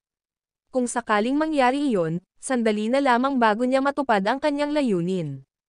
Sapat na. Nag-aalala si James na magpapatuloy siya ng tuluyan, kaya dali-dali niyang pinigilan si Sky at sinabing, "We can't sure if he's someone who lived a millennium ago. Dapat nating malaman ang tungkol sa kanyang pagkakakilanlan sa ngayon." Tanong ni Sky, "We can't even approach the cave, not to mention that he don't even speak our language. Paano natin gagawin iyon?" Kumalma ka. Nag-wave ng kamay si James. Sa pagtingin sa mga labi ng kalansay sa lupa, nag-isip siya saglit bago sinabing, "Kung tama ang hula ko, ang tao sa loob ng kuweba ang dapat na may pananagutan sa mga labi. Siya ay isang tao, pagkatapos ng lahat. Kapag nakaramdam siya ng gutom, kukuha siya ng makakain." Inilibot ni Sky ang kanyang mga mata at sinabing, "Hindi ba obvious? Kahit isang sinaunang martial artist ay kailangang kumain. Bakit hindi mo sabihin sa akin kung ano ang dapat nating gawin ngayon?" Malalim ang iniisip ni James. Makalipas ang ilang oras, sumilay ang ngiti sa kanyang mukha. "May plano ako." Nagmamadaling tanong ni Sky, "Anong klaseng plano? Huwag mo akong paghintayin. Sabihin mo na lang sa akin." Nakangiting sabi ni James, "Bakit hindi ka manghuli ngayon?" Bagamat walang ideya si Sky kung ano ang plano ni James, tumanggaw siya ng walang pakialam. Tumalikod na siya para umalis. Samantala, nag-ipon si James ng ilang sanga at nag-apoy. Nang matapos siya, bumalik si Sky na may dala-dalang balat na baboy ramo. Inihagis ang baboy ramo sa lupa, sinabi niya, "Nakuha ko sa iyo ang mga bagay na kailangan mo." "Ma'am." Tumanggaw si James at sinabing, "Ngayon, gumawa ka ng lechon at inihaw ang karne." Tumalikod si Sky at nagsimulang maghanda ng lechon. Hindi nagtagal, tapos na siya. Pagkatapos, sinimulan nilang lechon ang baboy ramo. Napuno ng halimuyak ng karne ang hangin. Bagamat hindi nagdagdag si Sky ng anumang halamang gamot o pampalasa, kailangan niyang pigilan ang pagnanasang kainin ang buong bagay. Sa sandaling iyon, sa wakas ay alam na ni Sky kung ano ang ginagawa ni James. Gaya ng naisip niya, ang mabalahibong humanoid na nilalang ay lumabas ng kuweba sa sandaling iyon. Naglalakad patungo kina James at Sky, tumingin siya sa inihaw na karne bilang pag-asa. Pagkatapos, itinuro niya ang karne at bamulong ng mga hindi magkatugmang salita. Nagkatinginan sina James at Sky na may confused expression sa mukha. What the hell? Nanlamig sila. Wala silang ideya kung ano ang sinasabi ng lalaki. Pinunit ni James ang paa ng baboy ramo at ibinigay sa lalaki. Nang makita niya ito, masayang sumayaw ang lalaki bago nilamon ang pagkain. Gayunpaman, parang gutom pa, tinitigan niya ang natitirang baboy ramo sa lechon habang walang tigil na naglalaway. Kumaway si James, at naipon ang malakas na enerhiya sa kanyang palad. Umikot-ikot sa ere ang baboy ramo at lumipad patungo sa lalaki, na agad naman itong hinawakan ng mahigpit sa braso. Tila hindi natatakot sa init, sinimulan niyang kainin ang karne. Di nagtagal, buto na lang ang natira. Bamulong si Sky, "Ang galing mo." Napangiti si James. Pagkatapos, lumingon siya sa lalaki at nagtanong, "Sino ka? Bakit ka nandito?" Ang lalaki ay bamulong ng hindi magkatugmang mga salita. Hindi maintindihan ni James at Sky ang sinasabi niya. Tanong ni Sky, anong wika ang kanyang sinasalita. Ang video na ito ay edited by Urban Storytelling. Kabanata 1725. Inikat ni James ang kanyang mga mata at sinabing, "Paano ko malalaman?" Nagpatuloy ang pag-ungol ng lalaki sa hindi maintindihang wika. Pagkatapos ng maikling pagmumuni-muni, kinuha ni James ang kanyang telepono at ni-record ang kanyang mga salita. Dahil ang kanyang telepono ay may kakayahang makatanggap ng mga satellite signal, maaari siyang magpadala at tumanggap ng mga mensahe sa anumang bahagi ng mundo. Kaya, ipinadala niya ang naka-record na mensahe sa Blythe King na nasa Kensington. "Blythe King, kumuha ako ng translator para maintindihan ang sinasabi niya." Naiintindihan. Matapos matanggap ang tawag ni James, agad na ginawa ng Blythe King ang mga kinakailangang pagsasaayos. Makalipas ang humigit kumulang 10 minuto, natanggap ni James ang tawag ng Blythe King. "James, Ito ay Old Ignabarian, isang wika mula noong 1 milenyo. Nakatulong na ako sa iyo na maunawaan ang kahulugan ng text na ipinadala mo sa akin. Gayunpaman, alalahanin na ito ay isang magaspang na pagsasalin lamang. Nakuha ko. Binaba ni James ang telepono at binasa ang text na ipinadala sa kanya ng Blythe King. Sino ka? Anong ginagawa mo dito? Hindi mo ba maintindihan ang sinasabi ko? Hoy, kinakausap kita. Pagkabasa ng text, tinawagan agad ni James ang Blythe King. Kunin mo ako ng translator sa telepono. Gusto kong makipag-usap siya sa lalaki. Sige, kailangan ko ng mga 3 minuto. Agad na ginawa ng Blythe King ang mga kinakailangang pag-aayos. Hindi nagtagal, nasa telepono ang tagasalin. Hinawakan ni James ang telepono at itinutok ito sa lalaki, na nagsasalita pa rin sa Old Ignabarian. Sa sandaling iyon, nagsimulang magsalita ang tagasalin sa wikang hindi maintindihan ni James. Huminto ang mabalahibong humanoid na nilalang at matamang nakinig. Makalipas ang ilang oras, nagsimula na naman siyang magsalita. Alam ni James na nagsimula na ang pag-uusap ng dalawa. Agad siyang tumingin kay Sky at inutusan ito, ilabas mo ang iyong telepono at tawagan ang Blythe King ngayon. Gusto kong padalhan niya ako ng pagsasalin ng pag-uusap. Nagkibit-balikat si Sky at sinabing, ikaw ang Dragon King, kaya ang iyong telepono ay partikular na idinisenyo upang makatanggap ng mga satellite signal. Wala akong signal sa gitna ng karagatan. Sige, kung ganoon. Napabuntong hininga si James. Paimpal niyang hawak ang telepono ng 8 buong minuto. Pagkatapos ng 8 minuto, ang boses ng Blythe King ay nagmula sa telepono. James, tapos na ang usapan. Ita-translate ko ang content sa Solin ngayon. Sige. Matiag ang naghihintay si James. Samantala, muling bumalik sa kuweba ang mabalahibong lalaki. Pagkaraan ng halos 10 minuto, natanggap ni James ang mensahe ng Blythe King. Nilabas niya ang phone niya at pinindot ang play button. Sino kayong mga tao? Siya ang Dragon King, ang tagapag-alaga ni Sol. Ano ang Dragon King? Bakit siya nandito? Hindi ka dapat nandito. Umalis ka na, kung hindi man ay malalagay sa panganib ang iyong buhay. Bakit? Hindi mo na kailangang malaman. Nakinig si James sa usapan. Gayunpaman, karamihan sa mga ito ay walang kaugnayan sa kanya. Naines, napasigaw siya, seryoso, anong klaseng mga tanong ito? Sayang ang oras. Tumingin si Sky kay James at nagtanong, ano ang dapat nating gawin ngayon? Pinag-isipan ito ni James at sinabing, isang bagay na ang matitiyak natin. Siya ay tiyak na isang tao mula sa 1300 taon na ang nakakaraan. Dapat ay kilala niya ang dakilang patriarch ng blood race. Ngunit bakit siya nakulong sa islang ito? Tinatanong kita kung ano ang dapat nating gawin ngayon, muling tanong ni Sky. Sinabi ni James, sa palagay ko, dapat tayong bumalik sa ngayon at magsama ng ilang tagapagsalin. Ano sa tingin mo? Ang video na ito ay edited by Urban Storytelling. Kabanata 1726. Hindi makausap ni James ang lalaking nagsasalita sa hindi maintindihang wika. Sa kanyang opinyon, dapat silang bumalik sa Sol at magdala ng ilang tagapagsalin dito upang malutas ang misteryo ng isla. Hindi naman, magtatagal yan. Talagang tinanggihan ni Sky ang kanyang proposal. Hindi na kailangang makipag-usap sa kanya. Kailangan lang nating malaman kung may mga dragon na naninirahan dito. Kung mayroon, babalik tayo at tipunin ang mga Solin martial artist para sa isang dragon slaying expedition. Sinabi ni Sky ang kanyang iniisip.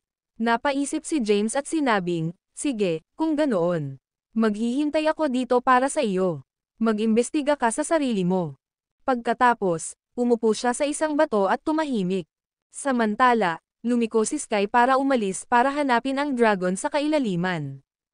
Napatingin si James sa bakana ng kuweba. Nag-iisip, sino siya? Nabuhay ba siya 1,300 taon na ang nakalipas? Pagkatapos ng ilang pag-iisip, tumayo siya at tinungo ang kuweba. Sa pagkakataong ito, hindi inatake si James, at pumasok siya sa kuweba nang hindi nasaktan. Humigit kumulang 300 metro kwadrado lamang ang sukat ng kuweba, at makikita ang lalaki na natutulog sa ibabaw ng tumpok ng mga damo. Nang makitang pumasok si James, nagmamadaling bumangon ang lalaki. Dahil alam niyang hindi marunong magsalita si James, itinuro niya ang labasan ng kuweba at naglagay ng masungit na ekspresyon. Para siyang nasa bingit ng sisabog sa galit. Sumenyas agad si James ng gesture na he came in peace. Sir, pumunta lang ako dito para tingnan. Wala akong sinasadyang masama, Dagandong. Sa sandaling iyon, ang lalaki ay biglang nagpakawala ng isang nakakabinging sigaw, at ang mga pupil nito ay naging pula ng dugo. Biglang tumindig ang bawat hibla ng buhok niya sa katawan. Pagkatapos, parang naguguluhan siya, mabangis siyang sumugod kay James. Nanlamig ang dugo ni James. Sa sandaling iyon, naramdaman niya ang isang nakakatakot na aura na dumudurog sa kanyang mga baga. Ang aura lamang ay sapat na upang magpadala ng lamig sa kanyang gulugod. Galit na nagtaas ng kamay ang lalaki at sinubukang bagsakan si James. Namutla ang mukha ni James, at nagmamadali siyang tumakas. Gayunpaman, hinabol ng lalaki. Ikaw ba talaga? Pagkalabas ng kuweba, naramdaman ni James ang nakakatakot na aura na mainit sa kanyang mga takong. Nang lumingon siya, napagtanto niyang unti-unti na siyang nahuhuli ng lalaki. Sa isang iglap, tumalon siya sa hangin at lumipad patungo sa bangin. Gayunpaman, ang lalaki ay walang humpay sa kanyang pagtugis. What the hell? Bakit niya pa ako sinusundan? Naguguluhan si James. Dumagundong. Ang malakas na palm energy ay bumagsak kay James. Sa sandaling nakipag-ugnayan sila sa lupa, yumanig ang lupa. Ang isla ay tila tinamaan ng lindol. Nagtungo si James sa baybayin. Gayunpaman, humahabol pa rin ang lalaki. Damn it! Nagmura si James at itinaas ang kanyang espada. Ang Primordial Dragon Blade ay nagpalabas ng nakakasilaw na gintong liwanag. Hawak ang Primordial Dragon Blade sa kanyang kamay, ang lakas ni James ay napalakas ng husto. Pagkatapos, hinampos niya ang lalaki. Gayunpaman, hindi niya nakuha ang kanyang target. Bago pa siya makapag-react ay nataman siya ng palad sa likod. Agad siyang pinalipad at bumagsak ng malakas sa mga bato. Ang sakit na nagmumula sa kanyang likod ay sobrang sakit na halos mawalan na siya ng malay. Ang video na ito ay edited by Herban Storytelling. Kabanata 1727. Sa oras na maalala ni James ang kanyang sarili, natangay na siya ng alon. Mabilis niyang itinulak ang sarili palabas ng tubig. Free whoosh. Tulad ng isang water spout, bumaril siya sa hangin at lumitaw 50 metro sa himpapawid. Gayunpaman, sa sandaling umalis siya sa ibabaw ng tubig, naramdaman niya ang presensya ng isang nakakatakot na palm energy. Damn it! Paano siya napakabilis? Tahimik na nagmura si James. Nagmamadali niyang ginawang catalyze ang Invincible Body CD. Sa sandaling na-catalyze niya ang Invincible Body CD, isang ilusyon na palm energy ang bumagsak sa kanya. Ang bronze halo na bumabalot sa ibabaw ng kanyang balat ay agad na nabasag. Pinalipad muli si James. Nang bumagsak siya sa dagat, samuka siya ng isang subaw ng dugo. Sa pagkakataong iyon, dumating si Sky. Nang makita niya ang Invincible Body CD ni James na nabasag at pinalipad siya ng palm energy, nagmura si Sky, ano ang ginawa niya para pukawin ang nilalang na iyon. Pagkatapos, tumakas lang siya. Hindi siya nang ahas na manatili sa islang ito ng isang segundo pa. Mabilis siyang nagtungo sa lugar kung saan sila dumaong kagabi at lumundag sa bolsa. Pagkatapos, kinalas niya ang lubid at nakatalyze ang true energy para itulak ang bolsa pasulong. Pagkaalis niya sa isla, pansamantala siyang tumigil. Isang matinding labanan ang naganap. Ang nakakatakot na true energy ay dumaan sa mga alon at lumikha ng tidal wave na ilang metro ang taas. Kahit na ginamit ni James ang lahat ng kanyang lakas at ginawa ang mga diskarte sa espada sa abot ng kanyang kakayahan, hindi niya kayang saktan ang lalaki. Napakalaki ng lakas ng lalaki. 14 na makalangit na espada. Walang pagpipilian si James kundi gamitin ang nakatagong card sa kanyang manggas. 13 alon ng materialized na sword energy ang bumulwak mula sa loob ng Primordial Dragon Blade. Pagkatapos, nagsanib sila upang bumuo ng isang espada na 100 metro ang haba na nilikha mula sa sword energy. Ang nakapangangilabot na kapangyarihan ng espada ay nasira maging ang nakapalibot na kalawakan. Bahagyang inihilig ni James ang espada at nilaslas ang lalaki. Pasimpleng yumoko ang lalaki at itinaas ang mga braso sa itaas ng ulo. Pagkatapos, ang nakakatakot na true energy ay nagtipon sa kanyang palad at bumuo ng isang defensive barrier. Boom! Nakipag-ugnayan ang espada sa defensive barrier. Ang mga alon sa paligid ng lalaki ay agad na natangay, at isang bunganga na 1,000 metro ang lalim ang lumitaw sa paligid niya. Habang tumatagos ang malalakas na alon sa dagat, nabuo ang tidal wave na may taas na 100 metro. F***. Nagmura si James nang makita niya ito. Ano siya? Paano niya nagawang harangin ng madali ang 14 na Heavenly Swords ko? Sa sandaling iyon, wala na si James's 14 Heavenly Swords. Ang espada na nabuo gamit ang True Energy ay nabasag, at ang kanyang True. Ang enerhiya ay ganap na naubos. Gayunpaman, hindi sumuko si James. Hawak ang Primordial Dragon Blade sa kanyang kamay, sumugod siya patungo sa defensive barrier.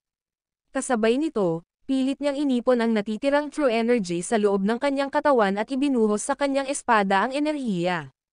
Ang makapangyarihang sword energy ay lumabas mula sa loob ng Primordial Dragon Blade, at muli niyang hinampas ang defensive barrier. Gayunpaman, napakalaki ng True Energy ng lalaki. Kahit na inindayog ni James ang Primordial Dragon Blade sa lahat ng kanyang natitirang lakas, hindi man lang siya nakagawa ng dent sa defensive barrier. Nanatiling frozen ang kanyang katawan sa hangin. Kumaway ang lalaki, at bumagsak ang malakas na enerhiya kay James. Si James ay pinalipad at bumagsak ng husto sa dagat. Mula sa malayo, namutla ang mukha ni Sky habang pinagmamasdan ito. Kahit na gustong umalis ni James sa dagat, hindi siya naglakas loob na ilantad ang kanyang sarili. Napakalaki ng lakas ng lalaki. Kahit na naabot na niya ang rurok ng 9 na hagdan, isang yugto kung saan ang kanyang tunay na enerhiya ay hindi na maaaring tumaas, at nakatalyze ang Invincible Body CD, siya ay natalo halos sa sandaling magsimula ang labanan. Masyadong nakakatakot ang lalaki. Siya ay nasa isang tali. Pagkaraan ng ilang oras, hindi na niya mapigilan ang kanyang hininga dahil sa kakulangan ng True Energy, wala siyang pagpipilian kundi umalis sa tubig. Unti-unting lumabas ang kanyang ulo mula sa dagat habang pinagmamasdan ang kanyang paligid. Nang makitang umalis na ang lalaki, nakahinga siya ng maluwag at lumangoy sa pampang. Napadpad lang siya sa pampang pagkatapos lumangoy ng 1 oras. Umakyat si James sa isang bato at casual na itinapon sa tabi ang Primordial Dragon Blade.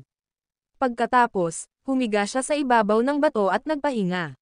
Matapos magpahinga ng humigit kumulang kalahating oras, bumaba siya mula sa bato pagkatapos mabawi ang kanyang lakas. Tahimik siyang mamulong sa ilalim ng kanyang hininga, "Sumpa ka, Sky. Para isipin na iiwan mo ako kapag naipit ako sa isang mahirap na sitwasyon." Nakita ni James si Sky na tumatakas sa gilid ng mata niya. Gayunpaman, sa pagiging abala niya noon, wala siyang magawa.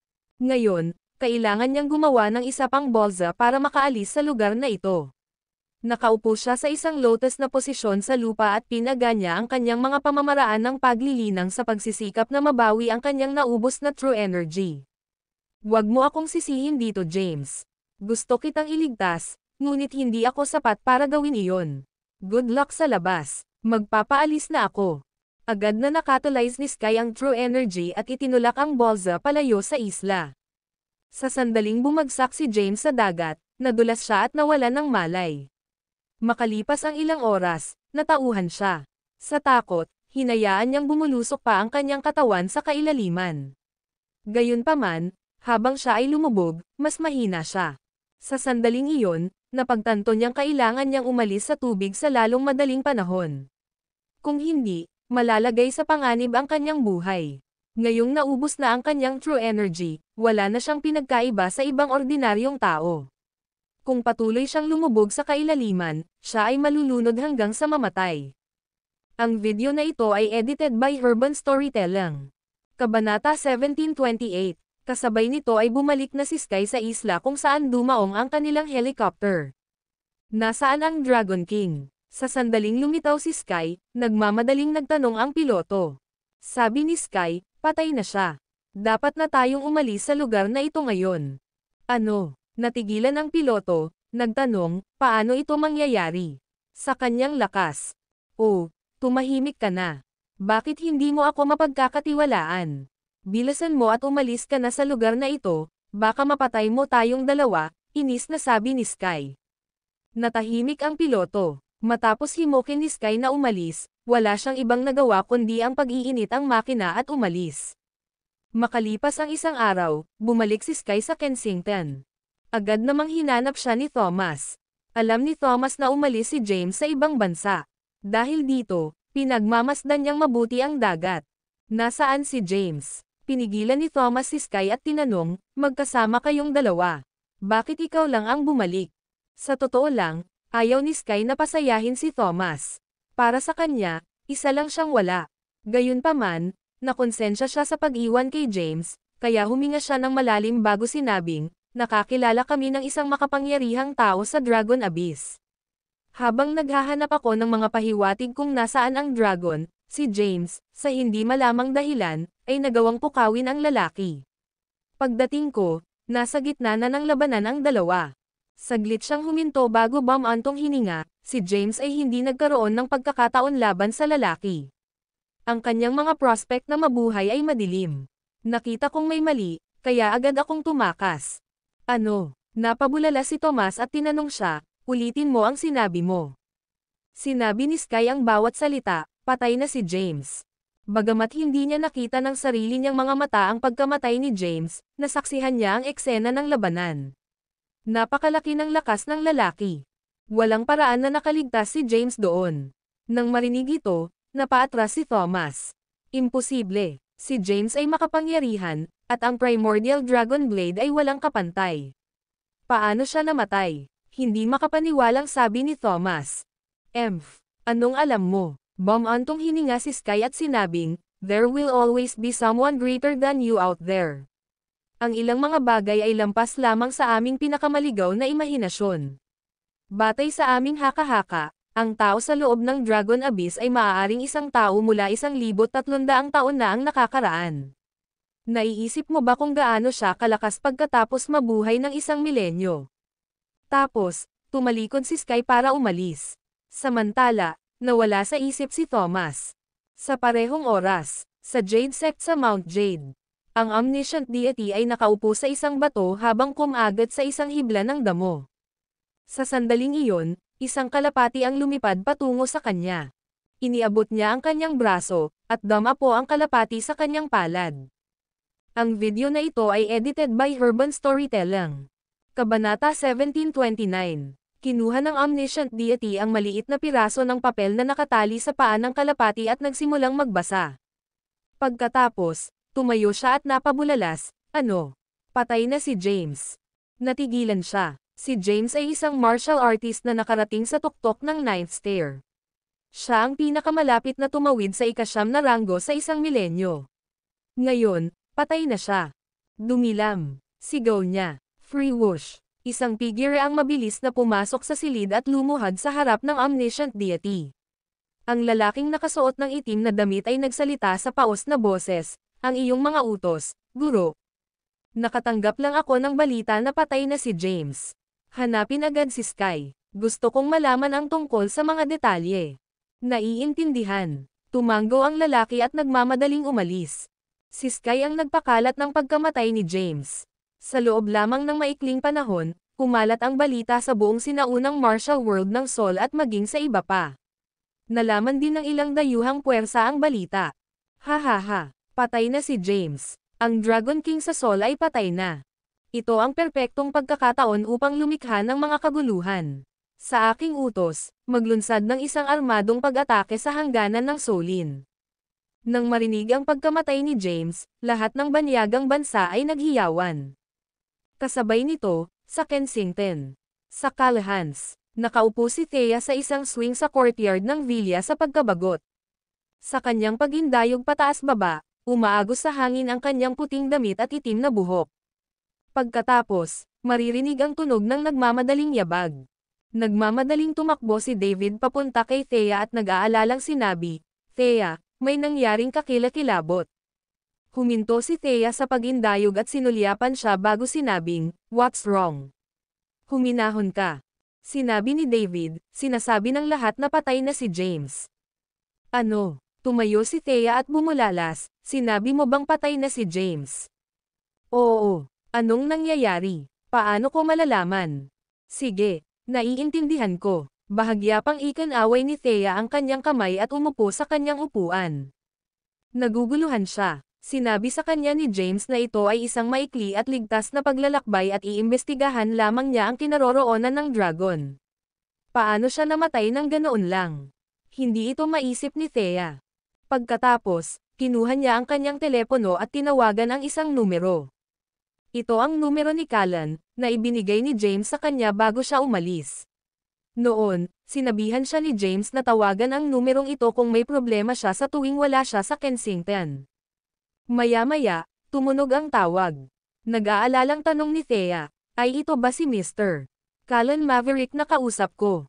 Ang boses ni Callan ay nanggaling sa telepono. Oo, Thea, ako ito. Mr. Maverick, balita ko patay na si James, totoo ba yon? Kasalukuyan akong nag-iimbestiga sa bagay na ito. Huwag gumala sa labas, malapit na ako. Beep. Nang gustong magtanong pa ni Thea ay ibinaba na ni Callan ang telepono. Huminga siya ng malalim at tahimik na nanalangin, pakiusap, maging ligtas ka. Nangako ka sa akin na ililigtas mo ako gamit ang dugo ng dragon. Ang video na ito ay edited by Urban Storytelling. Kabanata 1730. Matiigang naghintay si Thea sa bahay matapos tawagan si Callan. Naghintay siya ng 1 oras, kung saan ang bawat segundo ay parang 1 taon. Hindi niya alam kung paano niya natiis ang masakit na paghihintay. Makalipas ang 1 oras, habang nakaupo si Thea sa swing, may biglang tumalon mula sa labas ng villa at humarap sa kanya. Nagulat siya, napatalon siya sa takot at napatitig sa hindi inaasahang pagdating ng bisita. Si Callan iyon. Napatingin siya kay Thea na gulat at sinabing, "Kumusta ka na, Thea?" "Ako si Callan Maverick." Nang marinig niya ito, nakahinga ng maluwag si Thea at nag-aalalang nagtanong, "Hello, Mr. Maverick. Well, inaasahan kong mas matanda ka kaysa sa hitsura mo. Sa anumang kaso, kumusta si James sa ngayon?" Naging malungkot ang ekspresyon ni Callan. Ngayon lang niya nalaman ang pagkamatay ni James. Hinanap pa niya si Sky para malaman ang mga detalye. Isinalaysay sa kanya ni Sky ang hanay ng mga pangyayari na naganap sa isla mula sa pagkatuklas sa Dragon Abyss hanggang sa pagpukaw sa taong nabuhay sa loob ng 1 milenyo. "Thea, James, anong nangyari sa kanya? Sabihin mo, dali, panipi." Napuno ng pagkabigla si Thea. Bagamat hindi na niya naaalala si James, sinasabi na sa kanya ng lahat na asawa niya ito. Kaya, subconsciously, siya ay nagsimulang tretuhin siya bilang isa. Huminga ng malalim si Callan at sinabing, baka patay na siya." "P patay." Napaatras si Thea. Nagmamadaling sinabi ni Callan, gayunpaman, walang nakakita sa kanyang katawan. Ang pagiging totoo ng balitang ito ay nananatiling hindi pa nakikita. "Naiintindihan ko." Tumalikod na si Thea at pumasok sa bahay. Pasimpleng pinagmamasdan ni Callan ang kanyang papa-atres na figure habang papasok sa bahay. Plano niyang magtungo sa ibang bansa at imbestigahan ng maigi ang bagay na ito. Pagkabalik sa kanyang kwarto, umupo si Thea sa kama. Sa sandaling iyon, hawak niya ang dugong ibinigay sa kanya ng omniscient deity. Kahit na hindi niya alam kung anong uri ito ng dugo, sinabi sa kanya ng Panginoong Omniscient na ito ay magpapahintulot sa kanya na mabawi ang kanyang lakas at memorya. Sa sandaling iyon, kailangan niyang pigilan ang pagnanasang ubusin ang dugo. Hindi niya alam kung buhay pa si James. Dahil hindi siya sigurado, gusto niyang siya mismo ang mag-imbestiga sa bagay na iyon. Gayunpaman, siya ay isang ordinaryong tao lamang. Matapos mag-isip sandali, nilunok niya ang dugo ng buo. Samantala, sa ibang bansa, nakaupo si James sa isang lotus na posisyon sa isang bato sa baybayin na ginagawa ang lahat ng kanyang makakaya upang maibalik ang kanyang lakas. Kahit na lumipas ang 1 araw at medyo naka-recover na ang kanyang true energy, ito ay ganap na naubos pagkatapos niyang isagawa ang 14 na heavenly swords. Ang pagbabalik sa peak form ay mangangailangan ng ilang araw. Nag-iisip, tumingin siya sa malayo at mamulong, bumalik na ba si Sky kay Sol ng mag-isa, o hinihintay pa rin niya ang pagbabalik ko? Hindi sigurado si James. Nagtungo siya ng malalim sa gubat sa di kalayuan at ginamit ang Primordial Dragon Blade upang putulin ang mga puno upang magtipon ng mga materyales para sa pagtatayo ng isang bolsa. Pagkatapos gawin ang bolsa, sumakay siya sa bangka at umalis. Makalipas ang ilang oras, nakarating na siya sa isla kung saan dumaong ang kanilang helicopter. Gayunpaman, Ang helicopter ay wala na doon. F***6. Nagmura si James. Sumpa ka, Sky. Paano ako babalik ngayon? Ikinaway ni James ang Primordial Dragon Blade at ang mga alon ng materialized na sword energy ay sumambulat at sinira ang paligid. Pagkaraan ng ilang sandali ng pagpapakawala, huminto si James.